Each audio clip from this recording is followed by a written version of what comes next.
ओम शांति। 13 मार्च 2023 बाबा के महावाक्य। मीठे बच्चे, याद में रहते रहते यह कलयुगी रात पूरी हो जाएगी।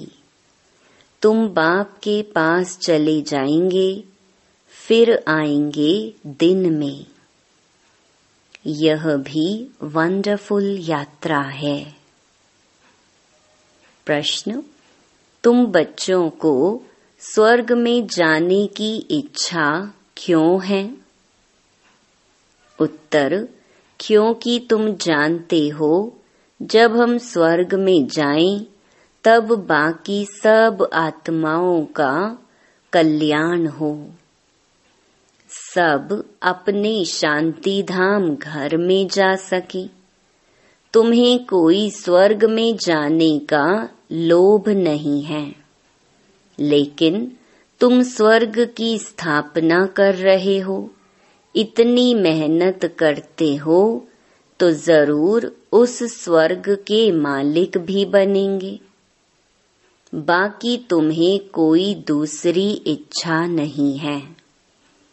मनुष्यों को तो इच्छा रहती है हमें भगवान का साक्षात्कार हो, लेकिन वह तो तुम्हें स्वयं पढ़ा रहे हैं। गीत: रात के राही थक मत जाना। ओम शांति।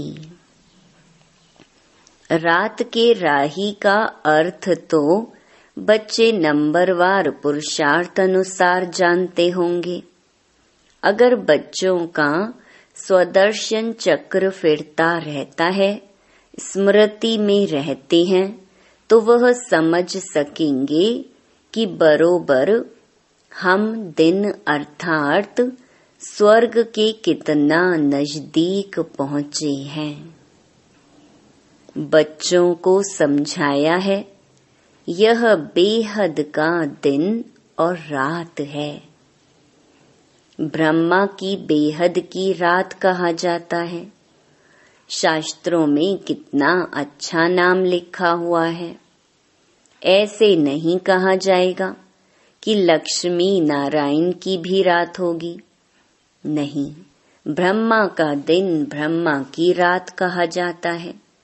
लक्ष्मी नारायण तो वहां राज्य करते थे। फिर जरूर सृष्टि चक्र को फिरना है। लक्ष्मी नारायण का राज्य फिर सतयुग में आना है। सतयुग के बाद त्रेता, द्वापर, कलयुग जरूर आना है। तो जरूर सतयुग में फिर वही राजा होना चाहिए। यह ज्ञान सिर्फ शिव बाबा ही ब्रह्मा द्वारा तुम बच्चों को देते हैं। इसलिए तुमको ही यह सृष्टि चक्र का ज्ञान है, देवताओं को नहीं है। तुम ब्राह्मणों की बुद्धि में यह चक्र फिरता है, इसलिए नाम रखा है ब्रह्मा और ब्रह्मा कुमार कुमारियों की रात। अभी तुम चल रहे हो दिन तरफ। सतयुग को दिन, कलयुग को रात कहा जाता है। तुम बच्चे जानते हो हमारी यह यात्रा कलयुग के अंत और सतयुग आदि के संगम पर ही होती है। तुम बैठे कलयुग में हो, तुम्हारी बुद्धि वहां है। आत्मा को समझना है हमको यह शरीर छोड़कर बाप के पास जाना है। शरीर तो अंत में छोड़ेंगे जब मंजिल पूरी होगी। अर्थात बाप योग सिखाना बंद करेंगे। पढ़ाई का अंत होगा, तब तक बाप सिखाते पढ़ाते रहते हैं। बच्चे बाप की याद में रहते हैं। ऐसे याद में रहते रहते रात पूरी हो जाएगी और तुम बाप के पास चले जाएंगे। फिर तुम आएंगे दिन में। यह है तुम्हारी वंडरफुल यात्रा। बाप दिन स्थापन करते हैं तुम ब्रह्मा कुमार कुमारियों के लिए। अब दिन अर्थात सतयुग आ रहा है। अभी तुम कलयुग रात में बैठे हो। निरंतर बाप को याद करते रहो। बाप ने समझाया है सभी को मरना है जरूर। मनुष्य पूछते हैं कब मरना है, कब विनाश होगा। अब दिव्य दृष्टि से विनाश का साक्षात्कार किया हुआ है। फिर इन आँखों से देखना जरूर है और स्थापना जिसका साक्षात्कार करते हैं वह भी इन आँखों से देखना है। मुख्य जिस ब्रह्मा का दिन और रात गाया हुआ है उनको ही स्थापना और विनाश का साक्षात्कार हुआ है। तो जो दिव्य दृष्टि से देखा है वह प्रैक्टिकल जरूर होगा। भक्ति मार्ग में जो कुछ साक्षात्कार होता है वह दिव्य दृष्टि से देखते हैं। तुम भी दिव्य दृष्टि से देखते हो। तुमको किसी चीज की इच्छा नहीं रहती है। सन्यासी लोगों को इच्छा रहती है परम पिता परमात्मा को देखने की। यहाँ तुम बच्चों को तो परम पिता परमात्मा खुद पढ़ाते हैं। तुमको इच्छा है स्वर्ग में जाने की। बच्चे जानते हैं कि हम स्वर्ग में जाएंगे तो सभी का कल्याण हो जाएगा। अभी तुम बच्चे जानते हो बेहद का बाप जो मनुष्य सृष्टि का रचयिता बीज रूप है वो झाड़ के आदि मध्य अंत को जानते हैं। हम उस बाप को और उनके वर्षे को जानते हैं। जैसे वह झाड़ होते हैं जानते हैं यह आम का झाड़ है। बीज बोने से पहले 2-4 पत्ते निकलते हैं फिर झाड़ बड़ा होता जाता है तो वह है जड़ बीज। यह बाप है मनुष्य सृष्टि का चैतन्य बीज रूप। उसे ही नॉलेजफुल कहा जाता है। बच्चे जानते हैं यह पाठशाला है जिसमें यह विद्या पढ़ाई मिल रही है और तुम योग भी सीख रहे हो। इस विद्या से तुम भविष्य प्रिंस प्रिंसेस बनते हो। आत्मा पवित्र जरूर चाहिए। अभी तो सब अपवित्र हैं परंतु कोई को पतित कहो तो मानेंगे नहीं। कहते हैं कृष्णपुरी में भी 1-2 को दुख देने वाले कंस जरासंधि आदि थे। 1-2 को सुख देने वाले को पावन कहा जाता है। स्वर्ग में कोई दुख देता नहीं। वहाँ तो शेर बकरी इकट्ठे जल पीते हैं। किसको दुख नहीं देते परंतु यह बातें कोई समझते थोड़े ही हैं। जो शास्त्र पढ़े हैं वही बातें बुद्धि में आ जाती हैं। देवताओं के पुजारी अपने को खुद ही चमाट मारते हैं। हिंदुओं ने आपे ही अपने को चमाट मारी है। अपने देवताओं की बैठ निंदा की है। क्राइस्ट बुद्ध आदि की कितनी महिमा करते हैं। देवताओं की बैठ निंदा करते हैं। यह धर्म की ग्लानि हुई ना। गीता में भी कहते हैं यदा यदा ही धर्मस्य। नाम भी भारत का है। भारत ही भ्रष्ट और श्रेष्ठ बनता है। गीता में भी कहते हैं यदा यदा ही धर्मस्य ग्लानिर्भवति भारत। नाम भी भारत का है। भारत ही भ्रष्ट और श्रेष्ठ बनता है। श्रेष्ठ थे लक्ष्मी नारायण। भ्रष्ट मनुष्य श्रेष्ठ को माथा टेकते हैं। सन्यासी भी पवित्र रहते हैं, परंतु भगवान को जानते नहीं। अपने को ही भगवान कह देते हैं। बाकी दूसरे जो भी गुरु आदि हैं, पतित हैं, विकार में भी जाते हैं। पतित कहा जाता है विकारी को। वह पावन को नमस्कार करते हैं। सन्यासियों को गुरु करते हैं तो भी इसलिए कि हमको आप समान पावन बनाएं। आजकल सन्यासी तो कोई मुश्किल बनते हैं। फिर गृहस्थी को गुरु करने से क्या प्राप्ति होगी, जबकि वे खुद ही पतित हैं। परंतु नई आत्माएं आती हैं तो उन्हों की कुछ महिमा निकलती है। किसको पुत्र मिला, किसको धन मिला तो खुश हो जाते हैं। फिर एक दो को देख सब गुरु करते रहेंगे। वास्तव में गुरु किया जाता है सद्गति के लिए। वह जरूर 5 विकारों का संन्यास किया हुआ पवित्र चाहिए। बाकी गृहस्थी गुरु करने से क्या फायदा। बड़े बड़े गृहस्थी गुरु हैं जिनके हजारों फॉलोअर्स हैं। कोई एक ने गुरु किया तो वह गद्दी चली आती है। शिष्य लोग उनके पांव धोकर पीते हैं। इसको अंधश्रद्धा कहा जाता है।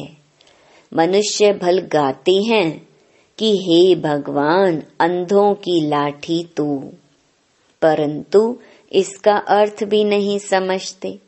अंधा माना बुद्धिहीन बनाती है माया रावण। सब पत्थर बुद्धि बन जाते हैं। इसलिए बाप कहते हैं यह जो भी शास्त्र आदि हैं, इन सब का सार मैं आकर सुनाता हूँ। नारद का मिसाल देते हैं। उनको कहा तुम अपनी शक्ल तो देखो, लक्ष्मी को वरने लायक हो। लक्ष्मी तो स्वर्ग में होगी। अभी तुम जानते हो हमें पुरुषार्थ कर भविष्य लक्ष्मी को व नारायण को वरना है। तो यह भी यहाँ की बात है। शक्ल मनुष्य की है, सीरत बंदर की है। बाप कहते हैं अपनी शक्ल तो देखो। मनुष्य तुमको कहेंगे तुम स्वर्ग का मालिक बनने का भी लोभ रखते हो ना। उनको समझाना है, अरे हम तो सारी सृष्टि को स्वर्ग बनाते हैं।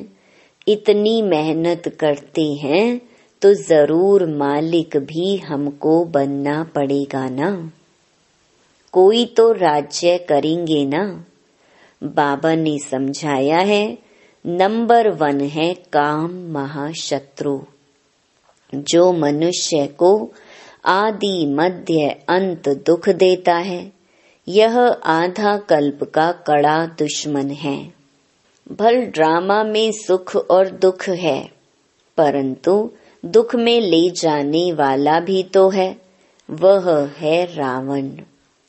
आधा कल्प रावण राज्य चलता है। यह बातें तुम बच्चे ही जानते हो। तुम्हारे में भी नंबरवार हैं। अब देखो कहते हैं कैलाश पर्वत पर शंकर पार्वती रहते हैं।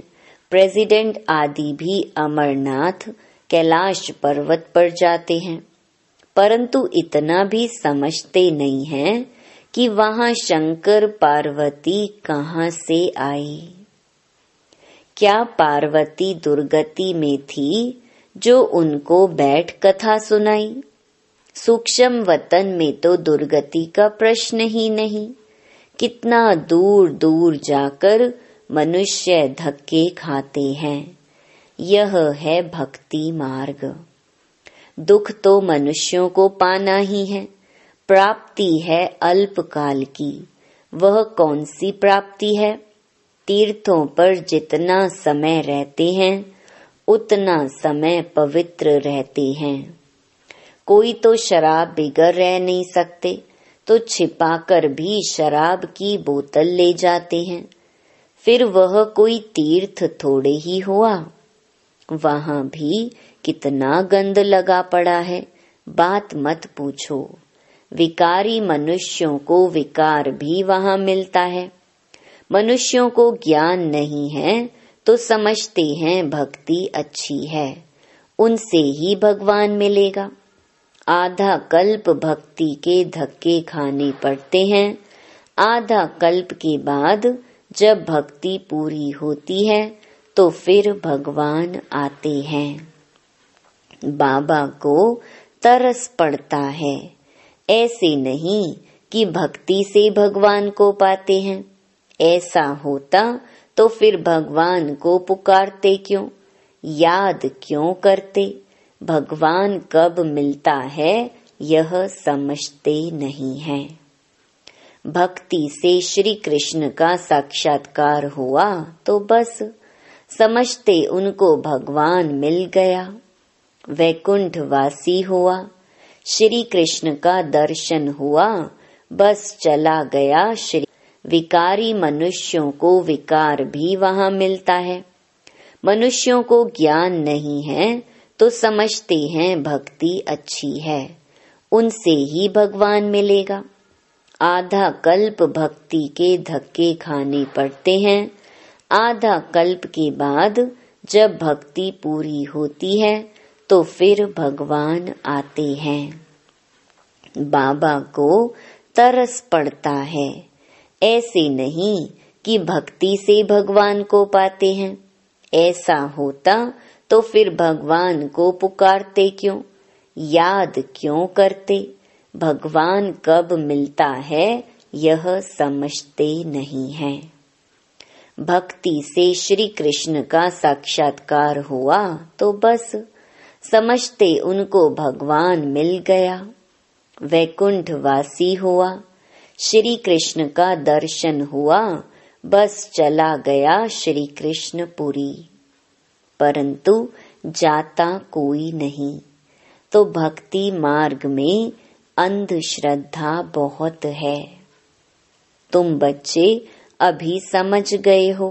बाप साधारण तन में आते हैं तब तो गाली खाते हैं, नहीं तो भला किस तन में आए? श्री कृष्ण के तन में तो गाली खा न सके, परंतु श्री कृष्ण पतित दुनिया में पावन बनाने आए, यह हो नहीं सकता। श्री कृष्ण को पतित पावन कहते भी नहीं हैं। मनुष्य यह भी समझते नहीं कि पतित पावन कौन है, कैसे आते हैं। इसलिए कोई को भी विश्वास नहीं बैठता है। शास्त्रों में तो है नहीं कि कैसे ब्रह्मा तन में आते हैं। कहते भी हैं ब्रह्मा मुख द्वारा सूर्यवंशी चंद्रवंशी धर्म की स्थापना होती है। फिर भूल जाते हैं कि कब होती, कैसे होती। प्रजापिता ब्रह्मा तो जरूर यहाँ कल्प के संगम पर होना चाहिए। तब तो ब्राह्मणों की नई सृष्टि रची जाए। मनुष्य बहुत मूंझे हुए हैं, उनको रास्ता बताना है। बाप कितनी भारी सर्विस आकर करते हैं। तुम समझते हो हम 5 विकारों से एकदम बंदर से भी बदतर होते गए हैं। हम सो देवता थे, फिर एकदम क्या बन गए। ऐसों को फिर बाप कितना ऊंच आकर बनाते हैं, तो बाप को कितना लव करना चाहिए। यह बाप सुनाते हैं या दादा सुनाते हैं, ये भी कितने बच्चों को पता नहीं लगता।